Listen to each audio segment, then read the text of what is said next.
Hello, everyone. Welcome to the Developing Your TVSSA Budget webinar presented by the Office for Victims of Crime Tribal Financial Management Center, or OVC TFMC. And we're glad you can join us today. We are appreciative of the representatives from the Office of the Chief Financial Officer, or OCFO, and the Office for Victims of Crime, OVC, who are on the line with us today to help answer any questions. My name is Jamil Evans, and I'll be providing technical support for today's session. But before we begin, let's review our webinar platform just to address any technical issues if they arise.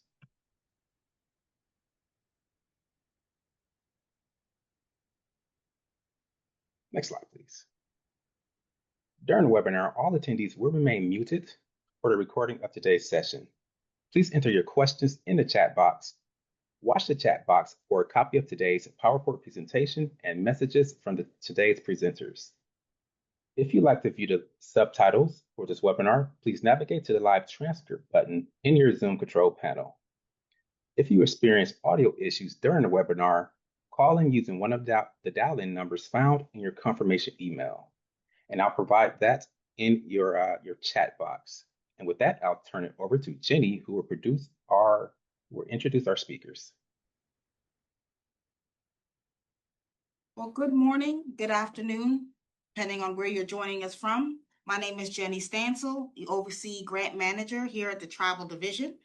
It is my pleasure to introduce to you today presenters April Bird and Alicia Abdullah, and to welcome you to the webinar and provide for you the information on how to develop your budget for the TVSSA Notice of Funding Opportunity. April and Alicia are part of our OVC Financial Training and Technical Assistance Provider, our TTA providers, from the Tribal Financial Management Center, also known as TFMC. TFMC offers support on a range of financial-related topics, everything from help with your budget modifications to assistance with financial reporting. OVC TTA providers are available to victim service providers and other stakeholders at no cost. To learn more about the types of training and technical assistance available, visit the TA page on our OVC website. The link will be posted in the chat for your convenience. However, if you should have any questions or need assistance with your grant application, by all means, please contact OVC via our Tribal Set Aside email inbox. That email address will be posted also in the chat for you. Now, I'll hand it over to Ms. April Bird and Alicia Abdullah so they can get us started for today's webinar, Developing Your Budget. Excuse me, Shiona Gata. My name's April Bird, and I'm an enrolled member of the Eastern Band of Cherokee Indians. And I'm joining you here from the foothills of the Great Smoky Mountains in Cherokee, North Carolina. Excuse me. I received my MLS, Master of Legal Studies for Indigenous People, from the University of Oklahoma, and my BSBA in Corporate Finance from Western Carolina University in Cullowhee, North Carolina. And I currently serve as the Assistant Project Director at the Tribal Financial Management Center, or TFMC. Been here for almost 6 years now. And with that, I'm going to turn it over to Alicia to let you learn a little bit about her. Good day, I'm Alicia Abdullah, and I'm located in South Florida. I have a bachelor's in accounting and an MBA. I bring in my background as a grant accountant, in which I administered around 150 grants and contracts, a mix of state, federal, and private grants, to a TFMC and our conversations today. I come from the financial side of grants, so I understand the nuances of financial reporting and budgeting. I'm so happy to be here with you all today as a member of the TFMC technical team.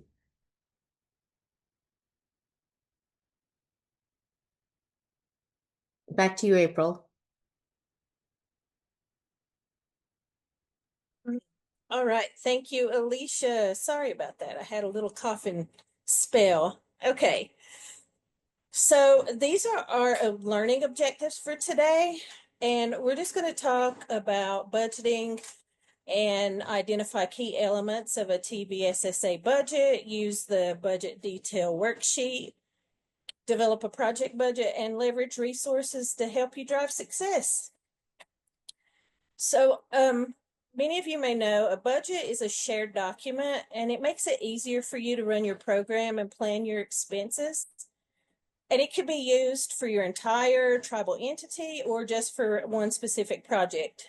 And in any circumstance, it's important to develop a complete, detailed, and clear budget, as you will have a guide to help direct your expenses, activities, and it's also going to help you obtain approval from OVC without any issues or delays. And today, as I said, we're going to focus on these learning objectives. And just remember that a well-planned budget with a detailed budget narrative increases the likelihood that your budget will reach final budget clearance early in the process, and that's important. And before we get started, we're going to share some important resources in the chat, and they're going to include the OVC, American Indian and Alaska Native Victim Services resources, the FY 2025 TVSSA NOFO, which is the Notice of Funding Opportunity, the FY 2025 TVSSA Budget Guidance Chart, that's new and it's a wonderful resource, and the OJP Budget Detail Worksheet. Excuse me. Jamil's going to be adding those links in the chat, and we will be referencing these documents throughout the presentation. So make sure you click on those links and make them a favorite in your browser so you won't lose them. And also we're going to have them listed on the resource pages at the end of the presentation. Now let's get started, Alicia. Thank you, April. Think of your project as a vibrant garden. Each cost category is a unique flower. Personnel is your sturdy sunflower, supplies are your delicate orchids, and equipment your climbing roses. Cost estimation is the gardener's blueprint. It tells you how much sunlight, soil, and water each bloom needs to thrive. Now we've planted the idea, let's dig into the details. The project cost categories that are included in the BDW are personnel, fringe benefits, travel, equipment, supplies, construction, subaward or subcontracts, procurement contracts, other costs, and indirect costs. The budget cost category descriptions can be found in the budget sheet instructions tab of the BDW. You can see this tab listed at the bottom of the page on the left side. Below are a couple of examples from each category to show you what can be allowable. Personnel, salary, cost of living increases, types of positions included victim advocates, coordinators, specialized on-staff professionals. For fringe, we have a list of the majority of the fringe benefits a couple of slides down. But some examples here are FICA, which includes Social Security and Medicare, medical insurance, and 401k. The next category we have is travel. In this category, you would want to include all expenses related to travel, like mileage, airfare, and per diem. In the equipment category, examples here are vehicles used to transport victims, equipment necessary to complete medical exams, and security systems. We will go into the details more in the equipment section, but it's important to remember that items purchased under the equipment line should not be over $10,000. Should be over $10,000 for a single item. If it's under that $10,000 threshold, it may be a better fit in the supplies category. Supplies. This could be supplies for outreach and awareness, shelter or transitional housing, housing supplies, desktop computers, laptops, etc. We will share a few examples of the remaining cost categories in this slide. Construction, fencing outside or surrounding victim service facilities, construction of a new building, major renovations and expansion of existing buildings, and purchases, site preparation and installation of modular buildings, prefabricated buildings, trailer homes, mobile homes, or similar structures. Just by looking at these examples, you can tell that some pretty major costs are associated with this category. Be sure you go to the basic guidance, the budget guidance chart, and take a little deeper dive into each of those examples. A next area we have is subawards or sub grants. These can be useful where the recipient itself does not have the expertise or capacity to provide a type of victim services, but another organization does. Most allowable activities and their costs may be subawarded. For example, a tribe may use grant funds to rent space and pay personnel to provide victim intake, case management, and referral services, or it could choose to subaward funds to an organization that could or already does these things. Make sure you read the resources provided for this section, as there are detailed provisions around subawards, such as award recipients who have included subrecipients in this category will need to submit written subrecipient monitoring policies and procedures to OVC for review and approval before executing subrecipient agreements. Procurement contracts would include expenses like equipment leases, tribal code development, cultural experts, trainers, etc. A note to remember for both subaward and procurement services: any travel associated with experts who you've hired and paid from these categories are not included in the travel section above. Excuse me. Their travel costs are included just under the categories for these areas. For example, if you hire a trainer to come from another state to train your employees, the travel is listed directly under procurement contracts area. The budget narrative for those two areas can be found directly under travel. Some examples of other costs are emergency short-term needs of victims and court-related filing fees. And last, but definitely not least, are indirect costs. Examples of costs usually treated as indirect include those incurred by facility operation and maintenance, depreciation, and administrative salaries. We'll go into each cost category soon, but just remember that all of the examples and more that we have just shared are listed in the allowable, unallowable cost chart located in the budget guidance chart. There's also detailed information about unallowable costs as well. Let's talk about program cost estimation. A program cost estimation is an estimate of the time, effort, cost, and resources needed to complete the program. The purpose is to create a realistic outline so the program can be completed on time, within scope and budget. Excuse me. It is important to remember to estimate as close as possible, but changes can be made as your program evolves. To prepare for your program cost estimation, it's good to have the following available items: the Notice of Funding Opportunity, or the NOFO, the FY2025 TVSSA Budget Guidance Chart, the OJP Budget Detail Worksheet, your program narrative, and your timeline.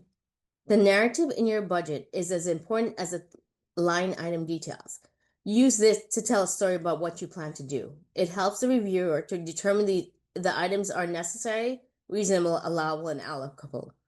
Your narrative should include an explanation of each line item and the basis of computation. For example, if you request $3,600 in office supplies, you'll want to explain what type of supplies might be considered office supplies and how you arrived at $3,600. In this example, you would represent this figure as an average monthly cost of $300 times 12 months. Another important part of creating a budget narrative is to make sure you fill in any gaps of knowledge. A budget reviewer might have, for Alaskan grantees considering requesting a snow machine, the explanation may include a sentence stating that the community does not have a road system and that the common method of travel is by snow machine. You'll now want to make sure your budget detail and budget narrative tie to whatever you're proposing to do in your program narrative or program checklist. Now I turn it over to April to discuss allowable and unallowable. Right, thank you, Alicia. That was a lot of really good information. So, in the garden of project budgeting, allowable costs are the healthy seeds you're permitted to plant. They're essential, well-documented, and nurtured by compliance. Unallowable costs, on the other hand, are weeds. They may sneak in, but they don't belong. And knowing the difference keeps your project blooming within the rules. All right, you may be wondering where you can find the detailed chart on the allowable and unallowable costs. And that information, along with other helpful resources, can be found on the OVC webpage. You'll see several topics that may be of interest to you. They may help you with your journey. And as you scroll down, you're also going to see a link to the NOFO highlighted in green. You'll also see some other information about allowable activities, support for missing and murdered Indigenous persons, and other helpful links. As you get down, you're going to notice a yellow box, and in that yellow box, you'll see the link to the budget guidance sheet. You'll want to click on that link and open information specifically written to assist you with your FY25 TVSSA award. And OVC has provided an in-depth overview of allowable and unallowable costs. We'll be providing the links to all of this information in the chat, but always remember that these costs must be necessary, reasonable, allowable, and allocable. Now, this slide shows you a couple of examples of common equipment items that are requested under this NOFO. Vehicles may be allowable based on their proposed use, and a vehicle used to transport victims would also be allowable, while victims for law enforcement would be unallowable. And similarly, security system equipment would be allowable for certain victim services facilities, but that would not be allowable for public buildings that are not specific to serving victims. Again, super important, costs must be necessary, reasonable, allowable, and allocable. While TVSSA funds can be used to provide a wide variety of services for victims of crime, there are some statutory limitations on how those funds can be used. And costs related to like investigation, prosecution, offender services, or corrections, those would be unallowable. Other activities focus solely on prevention, also unallowable. Now, if your application contains unallowable costs or activities, you'll be asked to remove those from your applications. So remember that your budget should mirror your program scope or program checklist.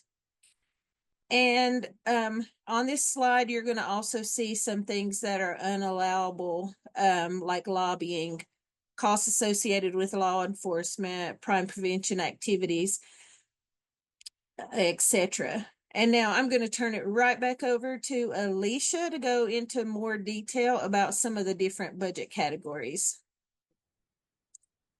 Thank you, April. Are budget ideas blooming in your head? The budget detail worksheet is where you'll want to plant them. The budget detail worksheet, or BDW, is a required budget format for this NOFO. You'll submit a completed BDW into Just Grants along with your application. The BDW is a helpful tool for writing a complete and detailed description of your estimated expenses to support the project's proposed activities. Each cost must be categorized in a cost category that include a calculation and a brief supporting narrative explanation to link the cost to the proposed activities. Grantees can refer to the FY2025 TVSSA budget guidance chart for examples of allowable and unallowable costs. You can find the budget detail worksheet on the Office of Justice Programs, OJP's website.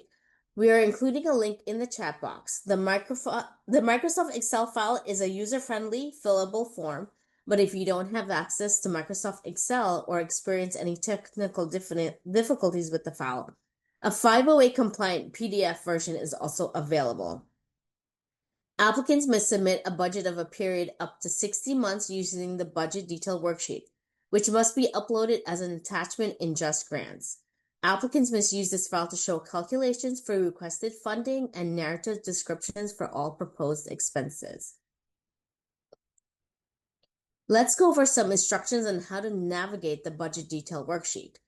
Place your cursor over the red triangles in the upper right corners of individual cells for detailed instructions. This will cause a yellow text box, which will include a description for that heading. As you can see here, when hovering over the red triangle above the heading, number of staff, a yellow text box tells you to enter the number of staff that will be claiming travel expenses. For example, this may include the number of employees staying in a hotel or the number of employees who will be claiming local travel expenses.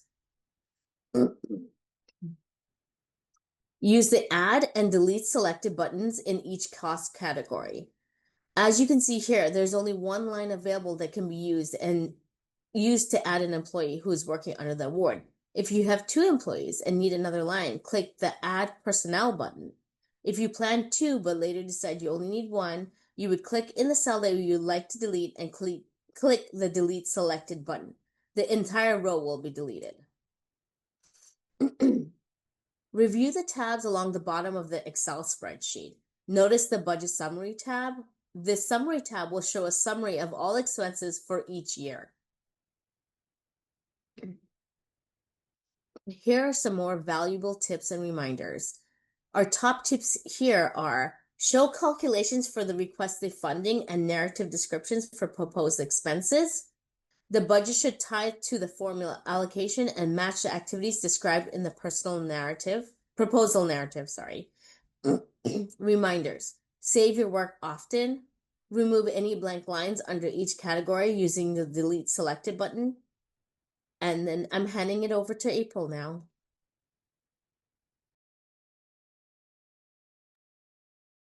Right. Yes, thank you, Alicia. All right, it's time to put the pedal to the metal and talk about developing your budget. Budgets may be challenging, but after today's presentation, you should have additional information as well as some tips and tricks to make the development process easier. And we're going to walk you through developing a project budget and discuss cost categories in detail. This slide shows the first 2 steps of the budget detail process, which are writing the project narrative and using the budget detail worksheet. And it's critical that your budget and budget narrative tie to the overall project narrative or checklist. And today we're going to focus in detail on step 2, estimating costs. We're also going to focus on step 3, writing a budget narrative, so that you'll have a strong budget for your project. And this includes ensuring that the budget narrative explains each cost in your cost categories. There's no need to submit a separate budget narrative. The budgeted costs and related narrative can be included in the BDW. So there is a space for that in the BDW. And on step 4 is attaching a completed BDW to your application in Just Grants, and that's important as well. So top tips and reminders. The top tip is carefully review your current budget if you have one. And a reminder, familiarize yourself with what is already funded by previous year, and also you'll want to familiar yourself with other federal grants. That's important to this process. Remember that budgeting takes time, especially if you're new to it. I know that was a hard part for me. But make sure you give yourself enough time to gather the necessary information and think through and discuss the various elements of the budget. It's important to remember not to rush the budgeting process. Take your time. You might find it helpful to make a task list for completing your budget and budget narrative. And so on here, it shows the first recommended task is to outline your project activities. Some questions to ask yourself is, are you implementing a new victim services program in your community, or are you expanding and or enhancing an already existing victim services program? Next, you'll want to break those activities down into specific cost. For example, if one of those activities that you're providing are like a cultural healing services to victims, What supply costs do you need for that activity? What other supplies might you need? And afterward, you'll want to assign those costs to the appropriate cost categories in the BDW. Once the costs are assigned, you'll need to create a clear, complete, and concise budget narrative that explains and justifies each cost. It's important to include your basis of computation, how you came to that, how you determine those estimated costs. Make sure that goes in the narrative because that's going to help justify those expenses further. You'll always want to ensure that all costs meet the requirements in the NOFO by reviewing that NOFO very carefully and paying attention to the allowable and unallowable costs. And even though we list this at the end of these steps, always remember that this task should be considered throughout the entire process while you're developing your budget. And a quick tip is the FY 2025 invitation to apply indicates the applicants may submit a budget of either up to 12 or starting at 12 to 60 months. Now it's time to share some more tips and reminders. So a tip to consider when preparing to write your budget is to define how much money can be spent in the different categories such as travel, supplies, other costs, and again, always refer to that NOFO, the Notice of Funding Opportunity for the allowable and unallowable cost chart. And that's now called the budget guidance chart, or as always, you can always contact your awarding agency. And then in the reminders, if this is a continuation of a previous TVSSA award, review applicable budgets to ensure personnel costs or other costs in those categories don't overlap.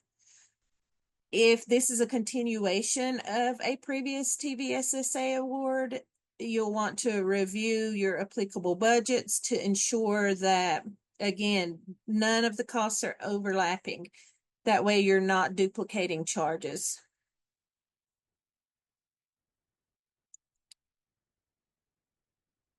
When thinking about what is allowable, there are 3 important questions that you'll want to answer. And those are, is this activity related to supporting or assisting victims of crime?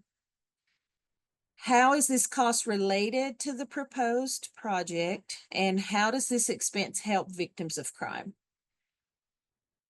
Things to consider are who benefits from a program activity supported by this budget. And direct victim services, which includes staff, equipment, supplies to provide those services, are allowable. Costs related to navigating the criminal justice system or welfare system are allowable. Some other costs related to awareness about victimization and resources available for the victims. Notice there's a trend here. Victims of crime, they are allowable. Refer to the budget guidance chart again in the NOFO for additional information. And we are going to be providing these links several times throughout this presentation to make sure that you have those because it's very important in this process.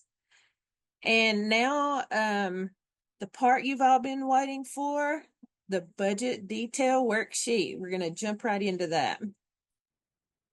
And I'm going to turn it back over to Alicia. Thanks, April. As April just noted, we are going to review each budget category in detail. As a reminder, representatives from OVC and the Office of the Chief Financial Officers, better known as OCFO, are here to take questions. So please feel free to type your questions in the chat. Let's get started with the first budget category, personnel. Award funds may be used to pay the salary for full and part-time employees who spend their time and effort providing services to victims of crime. Please note that applicants must follow provisions included in the DOJ Grants Financial Guide and Part 200 Uniform Requirements for Federal Awards for all cost categories. Key points to remember. These are the steps that you'll be using when documenting personnel. You should include the details needed for each section. If all information is completed, the BDW will compute the totals for you. Once you have the detailed information listed, don't forget to write a detailed narrative in the narrative section to back up the amounts in the line items. On your screen is an example of how to list the projected cost of each type of project personnel. You'll need to include the title, rate of pay, portion of time dedicated to the project, activities, and length of time the individual will work on the project for the budget period. List each position by title and name of employee if available. If you do not know who will be hired in the position, you may list TBD until the position is filled. Show the salary rate and the percentage of time to be devoted to the project for that individual. Wages for employees engaged in grant activities must be consistent with the pay for similar work with the applicant entity. In the budget narrative, include its description of the responsibilities and duties of each position in relationship to fulfilling the project goals and objectives. All requested information must be included in the budget detail worksheet and budget narrative. Complete this level of detail for each budget year of the project. For example, if you're adding staff in year 2, make sure they're reflected. If you have more than one position held by different people with the same title, label each differently so it does not appear that there are duplicative costs. For example, advocate number 1 and advocate number 2. Also remember to budget for cost of living allowances or COLA increases, if applicable to your entity. So let's review the personnel examples we have here. The first person is Jason L. His position is a victim advocate. His salary is $20 per hour, and he is working a full year, which is 2,080 hours, and at 100% of time. So his full salary would be allocated to this grant. The next example we have is Ella Bird. Her salary is her position is project director. Her salary is $37 an hour, and her full-time load also is 2,080 hours. But on this program, she'll be only working 15% of the time. So that means only 15% of her salary will be paid out of this award. The other 85% will be allocated elsewhere. Please make a note of the total personnel cost as we will use it in the fringe section. If you have any questions on personnel category, please put them in the chat for us.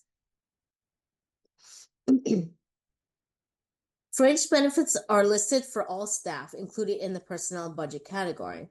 All benefits should be listed separately and be included in the budget detail worksheet and budget narrative.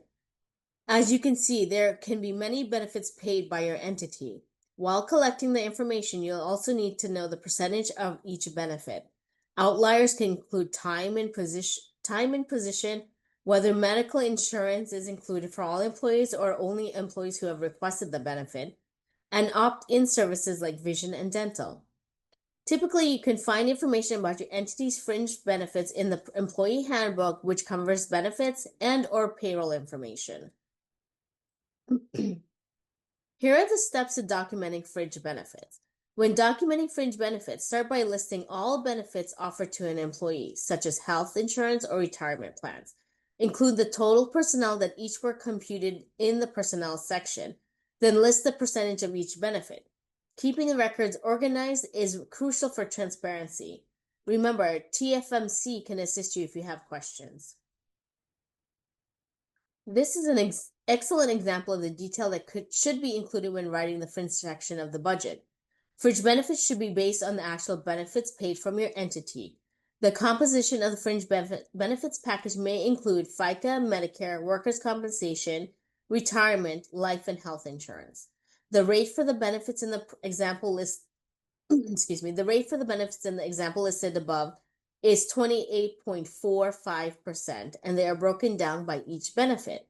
As we stated earlier, fringe benefits are for the personnel listed in the personnel budget category and only for the percentage of time devoted to the project. Here are a few helpful hints. Be accurate. Make sure the information you enter is correct. Ask for help. If you're unsure, ask someone who knows about the grant. And keep your records. Save all your notes and calculations. I'll be passing it over to April to speak about the next few categories. All right, that was a lot of really detailed information. Hopefully, you guys will get all the information you need. And just remember, any questions that you have, you don't have to wait till the end. Go ahead and type those in the chat, and we have some experts on hand that will answer them. All right, we're going to talk about travel costs. So travel costs are expenses, and those are for transportation, lodging, subsistence, and any other related items incurred by employees who are in travel status or are on official business of their non-federal entity. Grantees may be reimbursed based on their agency travel policy, but at rates that do not exceed the federal per diem rates, and they must follow the provisions included in the DOJ grants financial guide. As with other budget categories, all requested information must be included in the BDW and the budget narrative. So in the narrative, be sure to state whether the budget numbers are based on the tribal entities travel policy or the federal travel regulations. Make sure those are followed. As a note, consultant travel is not included in this category. It will be included later under consultant travel in the subawards, procurement, contracts, budget categories. Per this year's NOFO, applicants should budget at least one trip per year for one or two key personnel to attend the OVC required meetings or conferences or any other travel that will be needed to meet the goals of the budget. Or in the project. So required events could include things like the OVC National Indian Nations Conference that's been in Palm Springs the past few years. And also the OVC regional training and technical assistance events. When documenting travel, it's necessary to clearly outline the purpose of each travel trip. And it not only helps in justifying the travel, but it also aids in your future planning. So be sure to specify the destination, as it can impact the costs and logistics, depending on where you're going. And it's also important to categorize expenses accurately, including lodging and meals, as those are typically the larger costs of travel. And don't forget to account for other travel-related expenses, such as parking fees or taxi rides, because those can add up really quickly. And one important thing to remember is that the first and last calendar day of travel per diem is calculated at 75%. I know whenever I'm traveling, one of the things that I do is when I'm documenting it, is I start from start to finish. When I leave and traveling to the airport, I have to go over 50 miles. So I need to make sure that I'm accounting for my mileage. I'm accounting for my baggage fees, my airfare. And then when I land, I'm going to have to get a taxi or an Uber. So I go through those steps, and that's how I compute my charges for my travel and get my estimates. So finally calculating the total cost per type of expense based on the number of travelers ensures a comprehensive overview of the trip's financial impact. And the structured approach will facilitate better budgeting and reporting. So check for allowable costs. Make sure all your travel costs are allowed under the DOJ guidelines. And some costs might not be allowed, so make sure you're checking those rules carefully. Always, always, always reach out to your grant manager if you have any questions.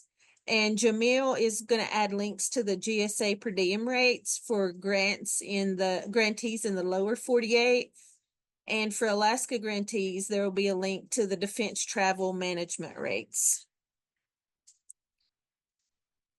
And you can see here an example of travel for the first year of the project. Local travel is included, and that is for the victim advocate because they need to transport victims to and from court proceedings with meetings with service providers. And based on this budget, they're expecting to drive up to 1,000 miles per year. Also included is travel for the project director and victim advocate to one DOJ sponsored training, and it accounts for round trip airfare and local transportation costs. And whenever you're estimating that, you can use an online airfare site to get some estimates for those transportation costs. This is a continuation of the previous slide and shows the remaining travel costs that are included in the budget, and those were the lodging and meals.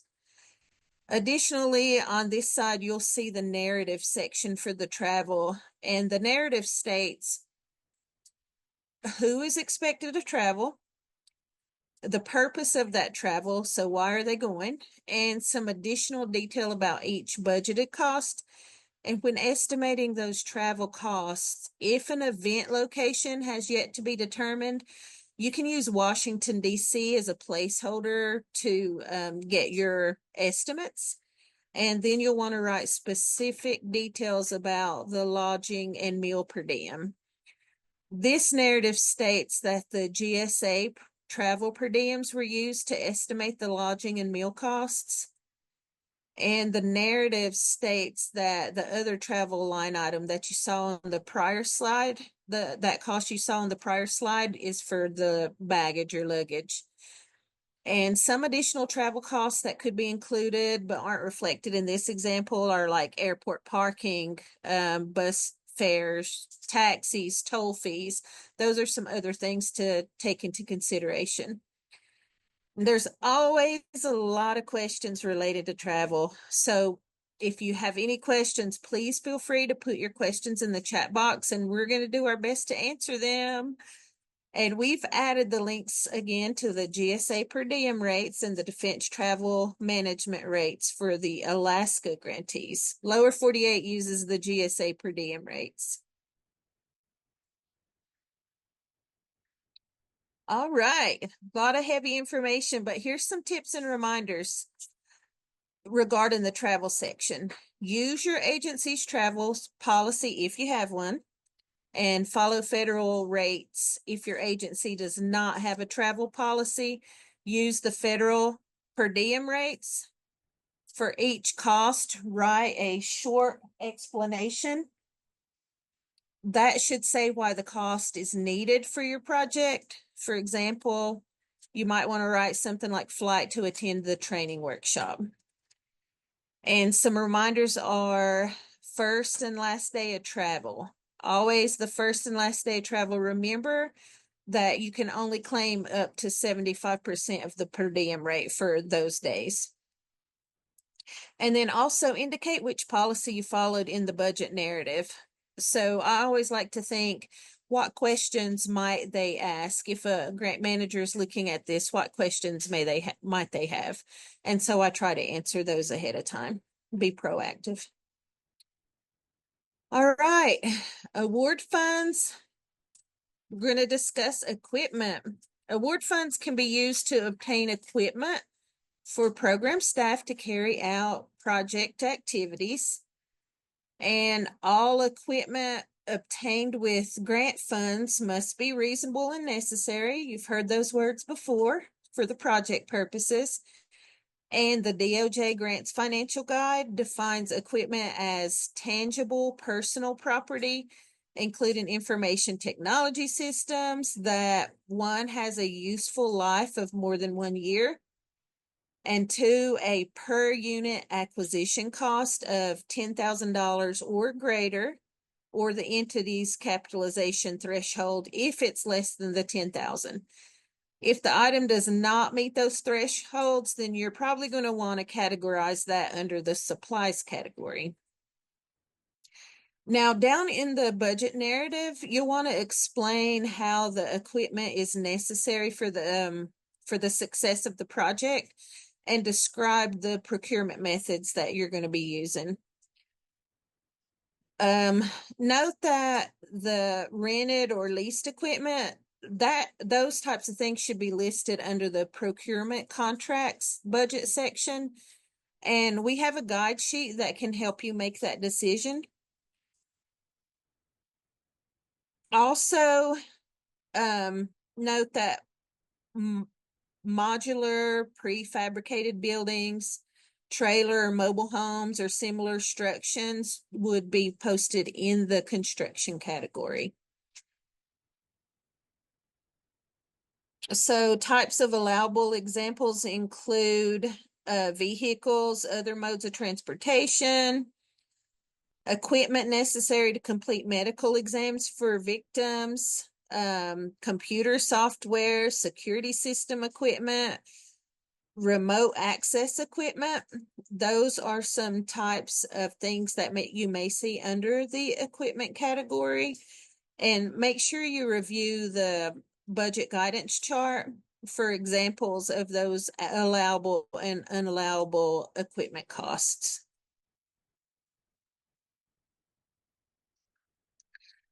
When you are documenting your equipment costs, it's a crucial step in project planning and budgeting. So you want to start by compiling a comprehensive list of all the items that you anticipate you're going to need, like vehicles, a case management system, or other types of equipment. And for each of those items, you're going to detail the quantity that is required and the unit cost. And that's going to help you calculate the total cost effectively. So just remember to provide a brief justification for each item and explain why it's necessary for the project. For instance, you might want to note that a vehicle is essential for the staff to provide transportation to victims.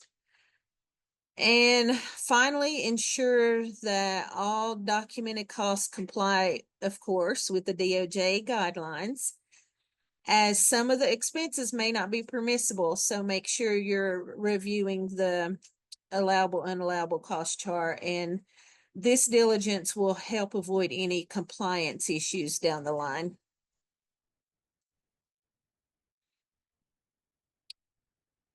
Now, this example shows an equipment charges, and for the equipment expense budget, you'll want to list the type of equipment, the quantity, and the cost.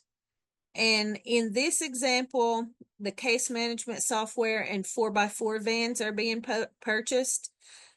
Don't forget to check the budget guidance chart provided in the NOFO to ensure that your equipment costs are allowed under the DOJ guidelines. Some costs might not be allowed, so check the rules carefully. Make sure you follow your agency's policy as well for buying equipment to ensure that you don't exceed, the policy thresholds allowed by your agency. So there's a couple things to check there. And then in the budget narrative, you want to explain how the equipment is necessary for the success of your project and describe the procurement methods to be used. And this can simply be a sentence or two about the applicable tribal procurement policy. All right, Alicia, I'm going to turn it back over to you to talk about supplies. Thanks so much, April. Award funds can be used to purchase supplies necessary to carry out project activities. Some supplies are all other items of tangible personal property that are not equipment. This includes computing devices that cost less than $10,000 per unit, or the entity's capitalization threshold if that's less than $10,000. Shown on the screen are typical supplies that you may need to run your program. This is certainly not exclusive of all supply options. If you have questions about what is categorized as supplies or other costs, Where you can find that information, you guessed it, the FY 2025 TVSSA budget guidance chart. All requested information must be included in the budget detail worksheet and budget narrative. The budget guidance chart lists examples of allowable and unallowable supplies. In this example you see on the screen, this includes furniture for their new office and waiting room. They also plan to purchase computers and office supplies for the project director and victim advocate. To promote wellness and incorporate traditional healing practices, cultural supplies are also included. To effectively document supplies for your project, start by creating a comprehensive list of all necessary items. List items by type: office supplies, postage, training materials, copying paper, and other expendable items such as books, handheld tape recorders. And show the basis for computation. Generally, supplies include any materials that are expendable or consumed during the course of the project. Specify the type of supplies such as paper or pens and detailing the quantity required for each. It's crucial to calculate the unit cost and then determine the total cost by multiplying the quantity by the unit cost. Additionally, for each item, provide a brief explanation of its necessity. This not only clarifies the purpose of each supply, but also helps in justifying the budget. For instance, stating that paper is needed for printing reports gives context to the expense. This structured approach ensures clarity and accountability in your project planning. Check for allowable costs. Make sure all your supplies costs are allowed under the DOJ guidelines. See the FY25 TVSSA budget guidance chart for examples. In this next section, we're going to talk through construction. Grantees may use the TVSSA funds for purchasing, installing modular homes, renovating existing spaces, expanding existing spaces. When traditional stick-build or ground-up construction is proposed as the more cost-effective and long-term option, OVC will work with the tribe to determine the most effective way of using the TVSSA funds. The construction cost must be justified as a reasonable and necessary expense of the tribe's victim services. The DOJ financial guide strictly prohibits using grant funds for land acquisition. The constructed space must be used to support tribal crime victims in the community. A couple of examples are spaces for a shelter or for counseling. Minor repairs and renovations typically go in the contracts/other budget cost categories. New or more significant construction should go into the construction category. Applicants proposing to use the funds for construction or major renovation, including the purchase and installation of modular buildings, mobile homes, prefabricated buildings, and/or similar structures, are strongly advised to choose a project period of at least 36 months to allow sufficient time for environmental review, approvals, and actual construction, assembly, or installation of the project facility. Applicants proposing to use these funds for these costs must complete and upload the separate TVSSA construction renovation questionnaire, in addition to the written proposal narrative or checklist. For applicants that elect to schedule an interview with OVC staff, an OVC staff member will complete the questionnaire during the interview. Grantees must adhere to the NEPA requirements and environmental review process. There will be award conditions placed on the grant funds that require the project's compliance with NEPA and other federal or DOJ specific requirements outlined below around construction. There is a lot of new information surrounding construction with the FY25 funding. We encourage everyone who plans to include these costs in their budget to refer to the grant NOFO for more details. OVC is sponsoring a webinar that will go into more detail about the construction renovation projects. Considerations for the construction project, that's the title of the event, will be held tomorrow, August 13th at 2 p.m. Eastern Standard Time. The registration link for the construction webinar is at the bottom of the screen. We are also putting this link in the chat. Documenting construction costs is a critical step in project planning. Start by listing all anticipated expenses, ensuring to categorize them by the type of construction, whether it's a new build or a renovation. For each item, provide a detailed cost estimate, which will help in budgeting and secure funding. Additionally, it's essential to include a brief justification for each cost. The explanation not only clarifies the necessity of the expense, but also aligns it with the overall project goals. For instance, if you're adding a new room for counseling services, highlight how this addition will enhance service delivery. This structured approach ensures transparency and aids in effective project management. Please note that these steps represent the costs on the BDW and are not inclusive of the entire construction project. More construction information will be provided tomorrow, August 13th, at the OVC-sponsored Considerations for Construction Projects webinar. Construction TTA providers and grant managers specialists can assist with any construction estimates. This example shows the purpose, description of work, and a brief budget narrative. When submitting your initial budget, all fields, including cost estimates, will need to be included. Back to you, April.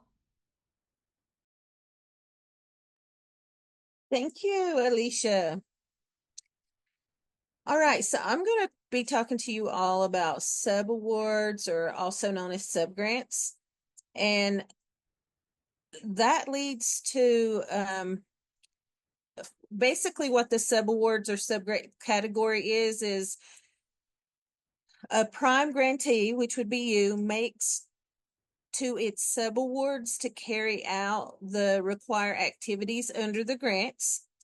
And it's an agreement that meets the criteria, which should be categorized as a subaward, not a procurement contract, even if your entity refers to the subaward agreement as a type of contract. So to be considered for a subaward, the criteria on the slide must be met, including making decisions about programmatic activities, adhering to federal program requirements, and providing services to members of the public. Subrecipients must also report on its activities to the prime grantee for inclusion in required program performance measures. So just like you all would report to the grant managers, the subrecipients would report to you. So the Federal Funding Accountability and Transparency Act, or FFATA, requires that grantees who have subawards greater than $30,000 file a Funding Accountability and Transparency Act report. Do not include procurement contracts in this section. It's only for subawards. Now, the subgrantee or subrecipient information is provided in this category. You would want to write the name of the entity, the amount, the type of entity that it is, and what services it's going to be providing, and where and to whom. You got all those questions to answer. Also, you want to provide documentation that the subgrantee will be performing the project activities aligned with the requirements for the subawards, like determining eligibility, reporting data, complying with federal funding guidelines, etc. And in this example, a FFATA report would be required because it's over $30,000.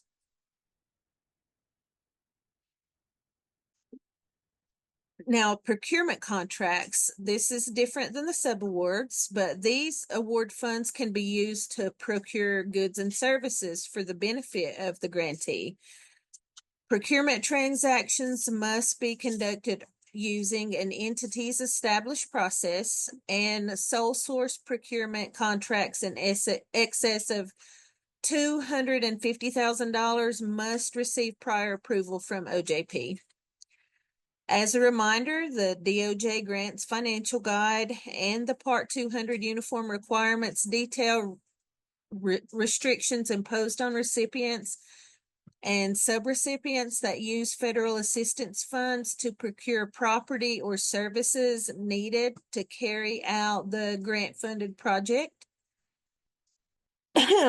The 2 CFR 200 was updated in October of 2024, and it now allows the tribal government recipients to use their own internal procurement standards rather than complying with the federal procurement standards requirements, which were prescribed in the uniform guidance in sections 200.13 through 200.327.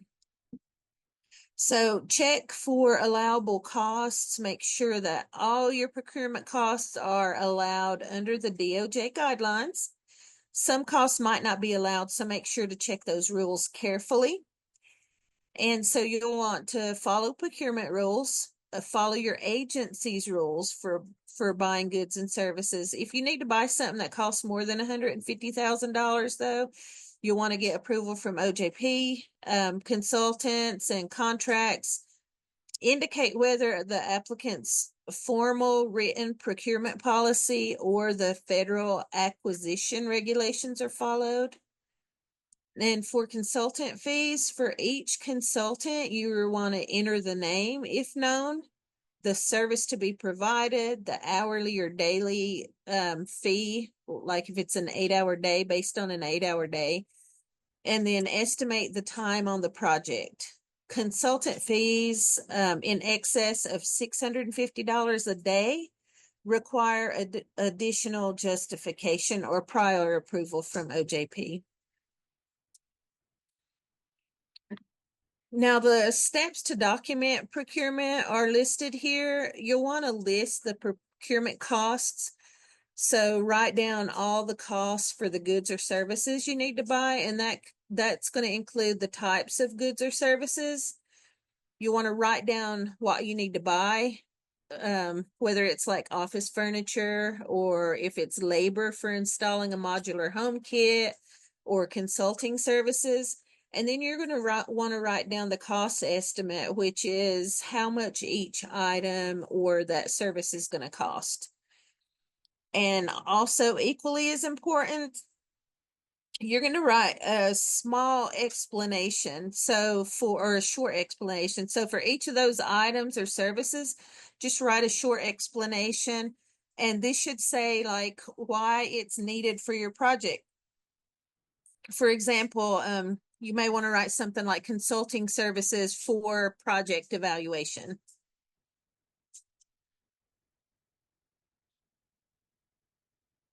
And then the same level of specific detail should be provided for subawards and procurement contracts.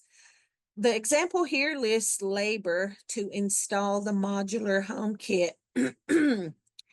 Janitorial and security services may also be included in this category.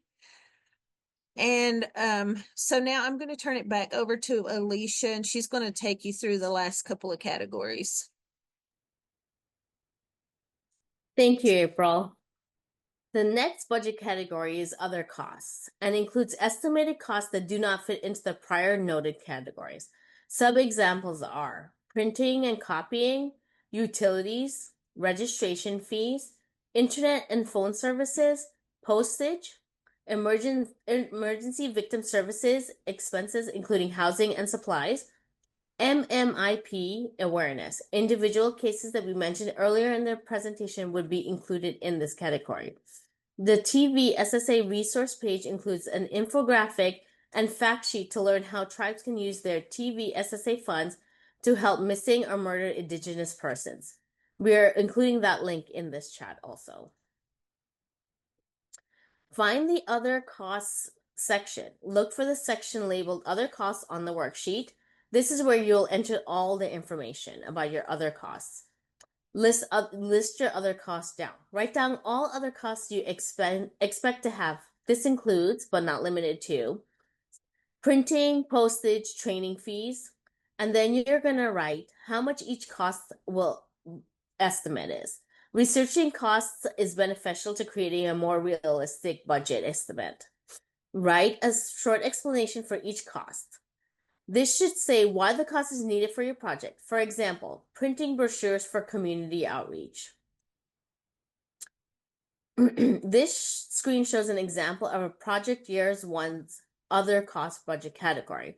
This example includes utilities, cell phone charges, postage, emergency housing assistance, and emergency supplies for victim services through the program. Now for the last budget category, indirect costs.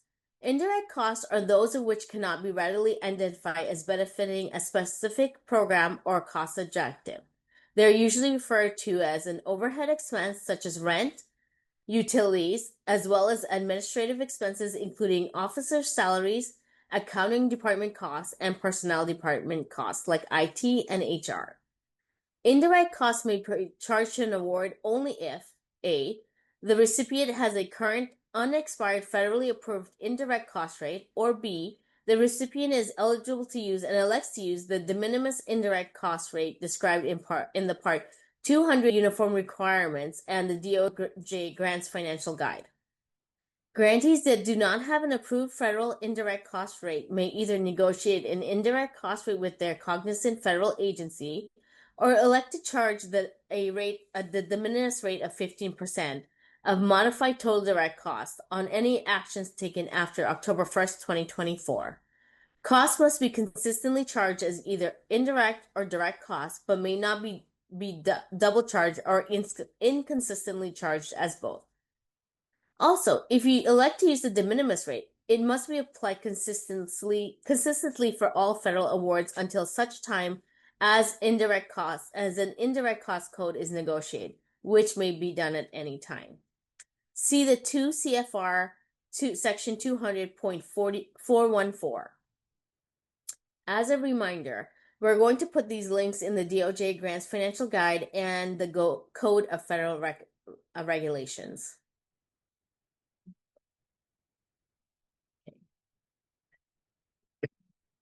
This slide shows the calculations of a grantee with a negotiated rate of 23.56%. The narrative clearly explains what period the rate is approved for and how the base amount was calculated. Total direct cost, less pass-through funds. The narrative goes on to explain that the procurement contracts for labor are identified as pass-through for this entity, so those funds are excluded from the direct cost basis.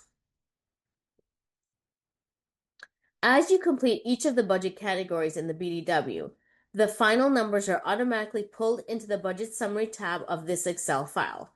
This budget summary tab shows a final summary of how costs are allocated at the budget category level across all years of the award.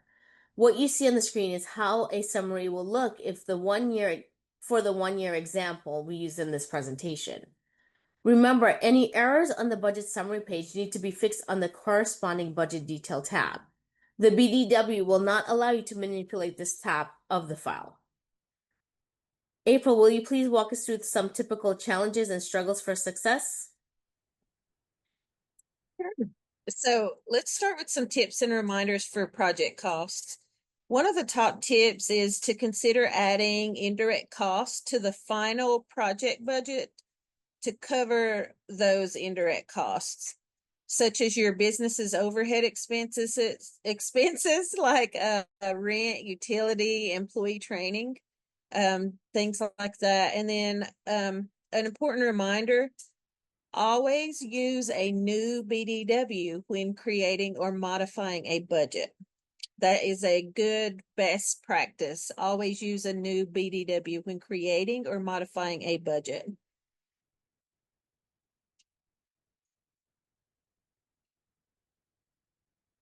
All right, so this shows the steps of how to upload your BDW into Just Grants. So first, you would log into Just Grants with your credentials. Step 2 would be to navigate your application. So find your application, go to your work list, click on your case ID. Next, go to the budget and associated document section, and that's where you're going to upload the BDW and any budget related files like your indirect cost rate or other documents such as that may be needed by your grant manager. Number 4 is upload the BDW. So you would click Add Attachment and select your completed BDW file, confirm the upload. Make sure you confirm that upload and then ensure the file appears in the attachment list. And then you're going to want to review it for accuracy. So double check that the budget totals align across the standard applicant information and the budget and associated document sections. And then submit the application once all the required documents are uploaded and reviewed. Now, we do have some really good resources that are going to be put in the chat. There's a video, and at the 3.44 minute, it walks you through creating or completing and uploading the BDW.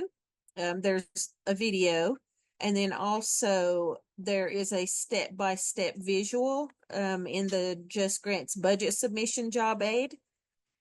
And then also on this application submission guide on page 57, there's some information there for you. So some BDW takeaways: ask for help. It's okay to ask questions. TFMC is here to help. OVC is also always there to help your grant managers. Work together, share ideas, work as a team. Everyone's input is important. And finally, stay organized. Keep all documentation in one place. And we're sharing a link in the chat to the Essential Session 1 recorded webinar. And then we'll be having our next session a little bit later on this year. All right, final tips and key resources. As we close the presentation for questions, we want to leave you with some final tips and key resources to help support you. So the very first one, read the NOFO carefully. Make sure you know what is being stated in the NOFO. Create a SMART budget.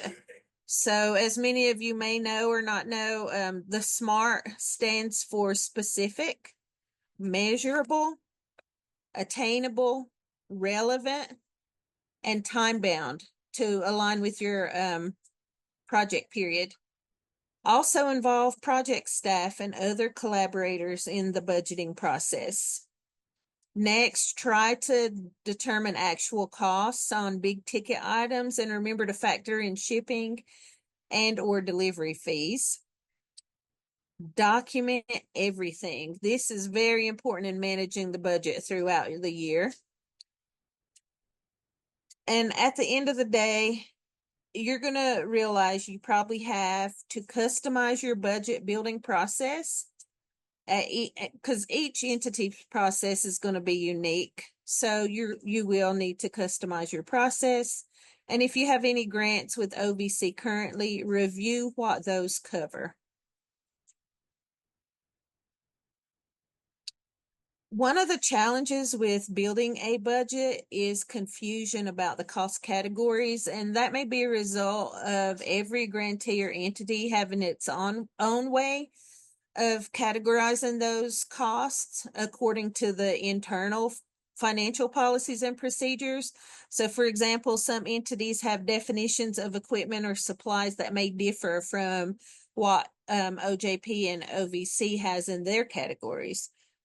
If you're confused about which category to use, after carefully reviewing the explanations for each cost category found in the NOFO, reach out to your grant manager.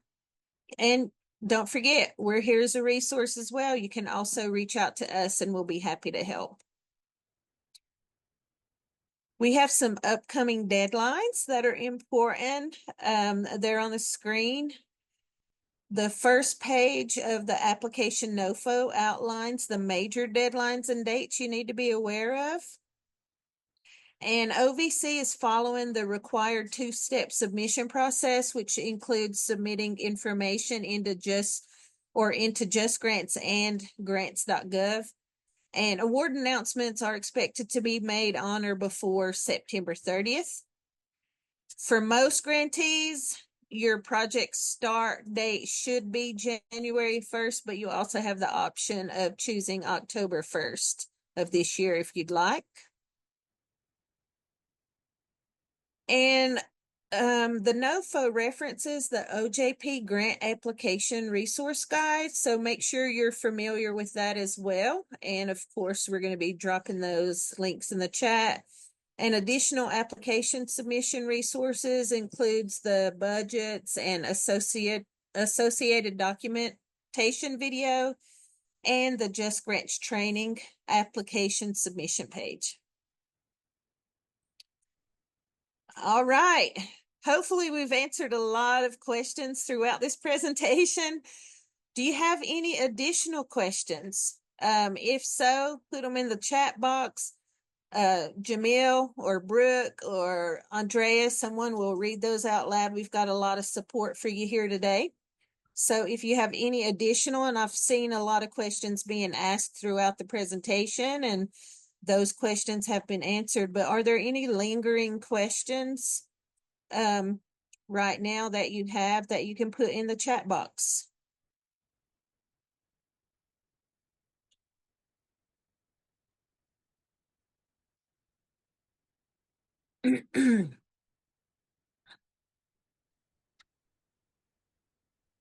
Any questions at all? While we're waiting on questions, or while we're waiting for you to write your questions in the chat, we can go on to the next slide and explain a little bit about who we are. Alicia, do you want to talk about who we are and what some of the support we can provide? Sure, April. Thank you. So TFMC supports OVC by providing intensive individualized financial management TTA, including customized plans to tribal awardees in coordination with grant managers, OCFO, and OJP TTA providers. And we do this by supporting new notice of funding opportunities submission processes, providing risk mitigation, enhancing and strengthening policies and procedures, walking through grant award modifications or GAMs, addressing audit findings. All right. And so what all that means is if you need assistance with any of the financial aspects of your award, like help with your budgeting, help with budget modifications, project period extensions, questions dealing with the financial aspects, your federal financial reports, any of those types of things, contact us. We'll be happy to help you. And as she said, we will work in coordination with your grant managers, OCFO, and also the other TTA providers, like the construction TTA providers or TVSTA for the programmatic. And let us know what we can do. We also have NEPA providers, etc. Let's see. There's one question that came in, April and Alicia. If we already submitted in grants.gov with the previous NOFA before the announcement was posted, so do we have to do a new filing in grants.gov, or can we just modify what we submitted previously?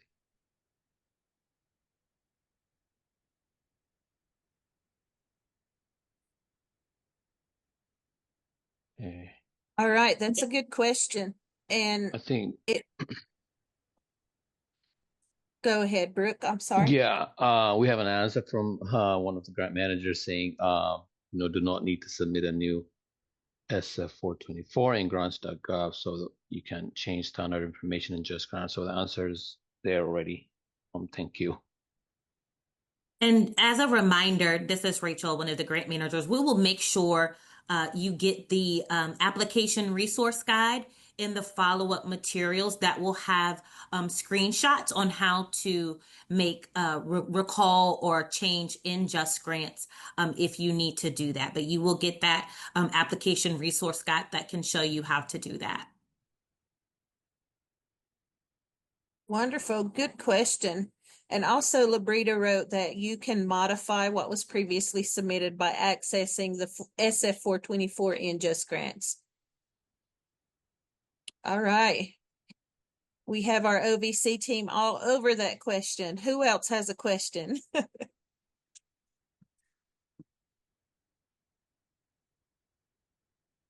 In April, just one last reminder that Jenny wanted me to give was that if you all have any questions, and I'm going to ask if someone can put the OVC tribal set aside email in the chat, you are more than welcome to use that email to ask any question. It goes to your OVC tribal division, and that helps us track sort of what questions and concerns are out there regarding this application process. But if you have any questions, please feel free to use that email. All right. Thank you, Rachel. And it was also at the beginning of the presentation. That link was in the chat as well, but let me go ahead and put it in there again so you all have it and it's front of mind.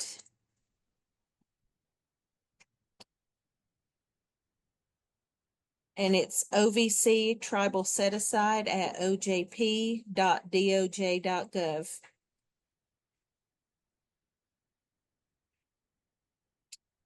All right, any other questions?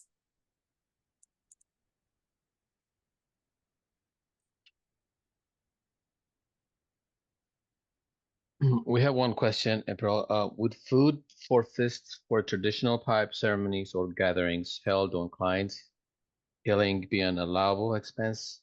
I know purchasing food is typically not an allowable expense. It's from Samantha H.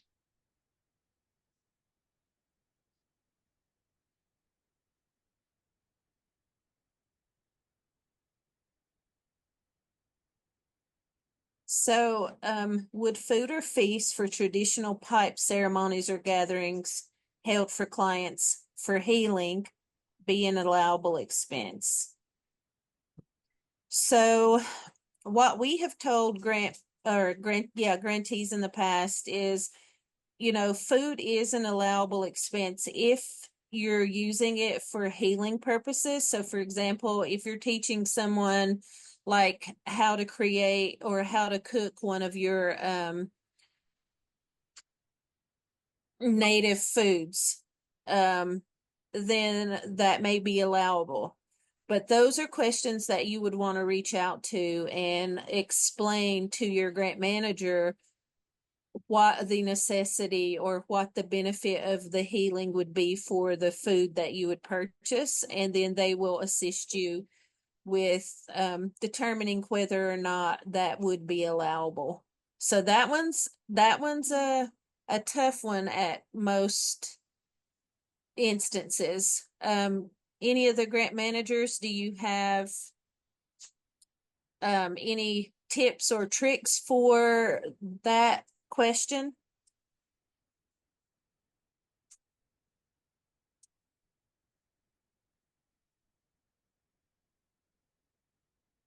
Hi, this is Labrina White with OVC. And yes, you can budget for food for traditional purposes that ties to support to victims and their families. Hopefully that response is helpful. Okay, and Carmen wrote, food provided to crime victims as part of a direct service or while victims participate in cultural traditional activities have been reasonably incorporated into victim services is allowable.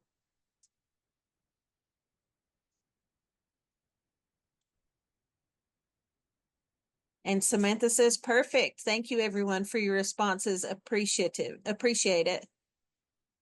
And Dorisa from OVC states that purchasing food for a shelter for the victims is allowable as well. So those are normally a couple of different things. Is if you're purchasing food for victims, that is almost always allowable. It's the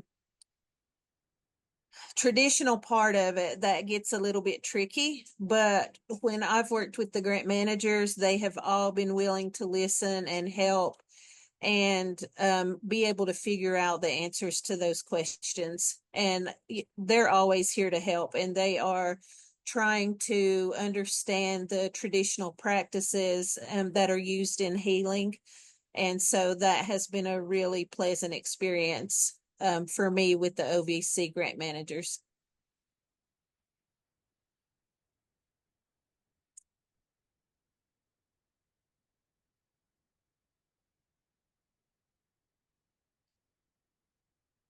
All right, and another grant manager, Tanya Miller, put some information about the previous question about the SF 424. And it says, if the applicant did not complete a Just Grant submission before we close the application process in June, they should be able to find their application in Just Grants, make the correction to the SF 424, and proceed with submitting all of the other application components. And number two, if the application completed the full submission process in Just Grants before they shut it down in June, they must recall the application to make any changes to the prior submission, including to the SF 424, sorry, SF 424. Thank you for that clarification, Tanya. And Brooke has also added about the food under the other cost categories, also for emergency and short-term needs of victims. Food and groceries are allowable. It's so nice to have all these experts here to answer these questions. Thank you all.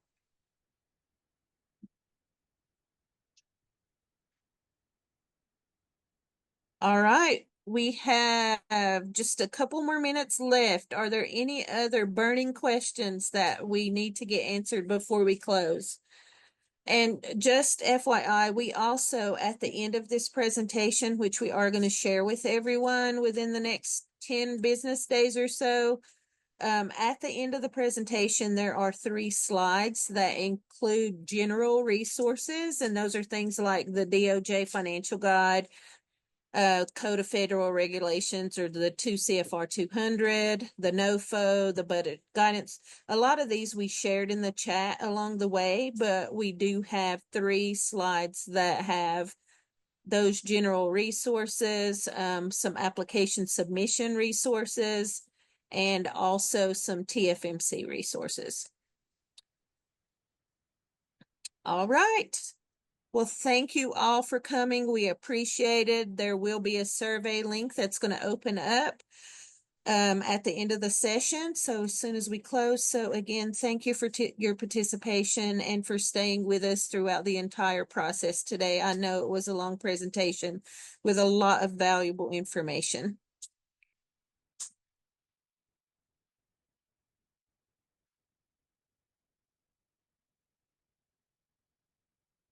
One more quick reminder before we leave. Labrita says to please be reminded to click on to submit should you make any changes to your application. Thank you all very much. We appreciate you and have a great day.